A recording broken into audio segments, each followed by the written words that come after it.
Hello guys, जय माता दी। कैसे हैं आप सब? अच्छे होंगे। स्वागत है आपका तितली माँ ऑफिशियल ब्लॉग में। और आज चैनल पे नया है तो चैनल को सब्सक्राइब कर दीजिए, लाइक कर दीजिए, कमेंट कर दीजिए और ज़्यादा से ज़्यादा वीडियो को शेयर कर दीजिए। और आज मैं किस बारे में बात करने वाली हूँ, आपने टाइटल तो पढ़ ही लिया होगा। मैं आज बात करने वाली हूँ कि इससे पहले आपने मेरी 2 वीडियो डाली है मैंने।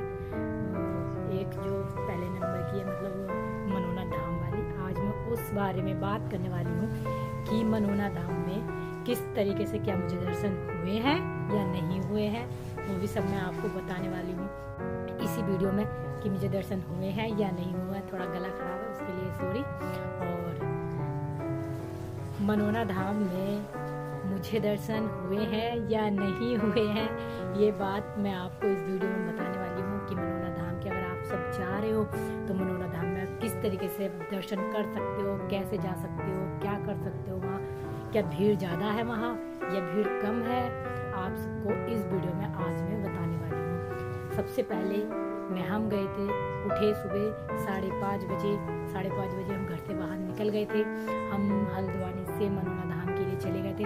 फिर हम जाते जाते थोड़ा रास्ता हम भटक गए थे। लोगों से पूछते हम जैसे तैसे मनोना धाम 12 बजे के टाइम पहुँच गए। वहाँ धीरे धीरे गए थे, स्लो गाड़ी चलाई थी क्योंकि थोड़ा रास्ता भी भटक गए थे, नहीं मिल रहा था, इसलिए इतना टाइम लग गया। फिर हम वहाँ से मनोना धाम हम पहुँचते ही देखा इतनी सारी गाड़ियाँ, इतनी भीड़, इतनी मिट्टी, इतना धूल वगैरह। ये बहुत, चलो वो तो अच्छा है कि कोई बात नहीं, कच्चा है वहाँ तो धूल मिट्टी तो उड़ेगी ही, पर इतनी गाड़ियाँ, इतनी बसें की जगह ही नहीं थी गाड़ी खड़ी करने के लिए। फिर हमने थोड़ी दूर हमने गाड़ी खड़ी करी, वहाँ से हम उतरे।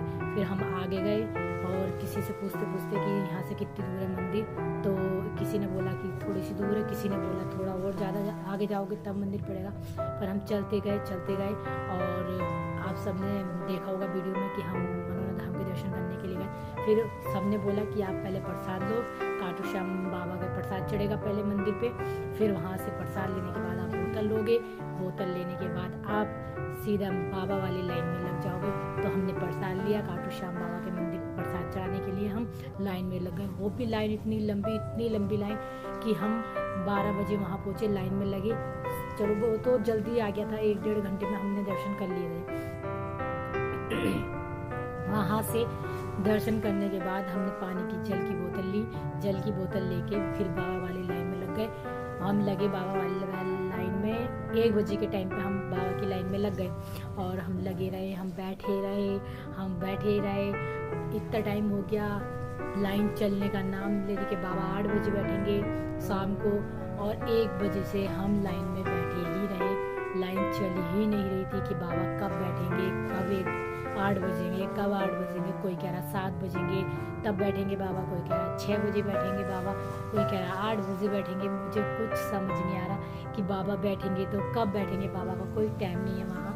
पर हमें बहुत बाद में हमें टाइम पता चला कि बाबा वहाँ 8 बजे आरती होती, 7 बजे पहले आरती करते हैं, फिर उसके बाद बाबा 8 बजे बैठ जाते हैं।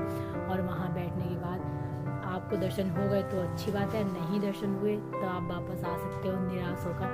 और मैं भी बहुत ज़्यादा गई थी, और आप सबने देखा होगा वीडियो में इससे पहले वाली कि मैं जब पहुंची वहाँ हम लाइन में लग गए थे। इतनी ज़्यादा भीड़ कि सांस भी लेना नहीं मुश्किल थी, बच्चा बहुत परेशान कर रहा था लक्ष्य। तो मैं वहाँ से निकल गई बाहर लाइन से निकलने के बाद मेरी मम्मी और इसकी बुआ जो है वो दोनों लाइन में लगी रही। रात के 1 बजे बाबा की लाइन में लगी रात के 1 बजे मम्मी को और इसकी बुआ को दर्शन हो गए। और अंत में मैं वीडियो में मैं क्या बताऊँ आपको, उस टाइम में मैं लाइन से निकल गई थी क्योंकि लड़का मेरा बहुत परेशान करता, बाबू मेरा, इसलिए मैं लाइन से निकल गई और मुझे दर्शन नहीं हुए गाइस। और मेरे को इतना ज़्यादा दुख हो रहा था, बहुत ज़्यादा, कि मैं इतनी दूर आई, इतनी मेहनत की, इतना कष्ट उठाए कि इधर उधर भटक के हम कैसे हम वहाँ पहुँचे और बाबा से मेरी मुलाकात नहीं हो पाई। और मुझे इतना ज़्यादा दुख कि बस मैं क्या बोलूँ। मैं दोबारा फिर गई, फिर मैं लाइन में लगी कि मैं लाइन में लग जाऊँ, काश मुझे बाबा के दर्शन हुए, पर नहीं। लाइन में 1 घंटे में, बाद में 1 बजे फिर लग गई मैं लाइन में कि बाबा के मेरे दर्शन शायद अब हो जाए, 1 बज रहे हैं, बाबा ज़्यादा भीड़ नहीं है, जल्दी बुला ले क्या पता। पर नहीं, मेरे नसीब में बाबा के दर्शन थे ही नहीं और मैं लाइन में 1 घंटा और लगी। 1 बजे तक, 1 बजे से 2 बजे तक हम लाइन में लगे रहे। लाइन बैठ गई, लाइन में लोग लेटने लगे, लाइन चलने का नाम ही नहीं ले रही।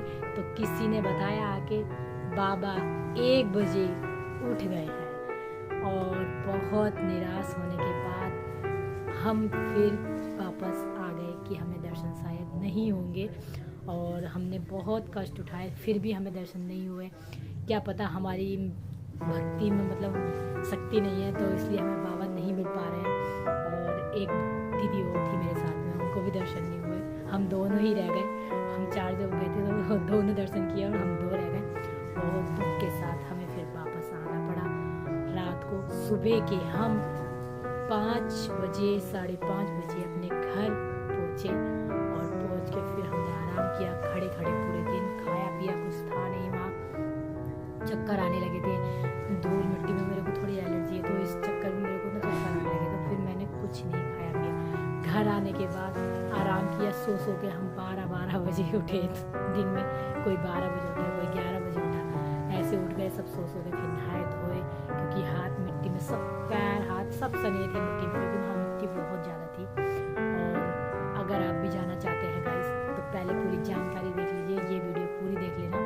और ये जाना चाहते हैं तो अपने घर से रात को, अगर दूर से हैं तो रात को 12-1 बजे घर से निकलिए, सुबह के 4 बजे आप पहुँच जाएंगे। वहाँ लाइन में लग जाना और 9 बजे बाबा बैठेंगे, वहाँ जाके आप दर्शन कर सकते हो। आपको दर्शन जरूर मिलेंगे क्या, क्योंकि हम पहली बार गए थे तो हमें नहीं पता था इस बारे में, इसलिए हम जब गए हमें पता किया, जानकारी मिली, तो अब हम नेक्स्ट बार जाएंगे तो हम इस तरीके से ही जाएंगे। अगर वीडियो आपको पसंद आई है तो कमेंट कीजिए, लाइक कीजिए, सब्सक्राइब कीजिए। Bye bye.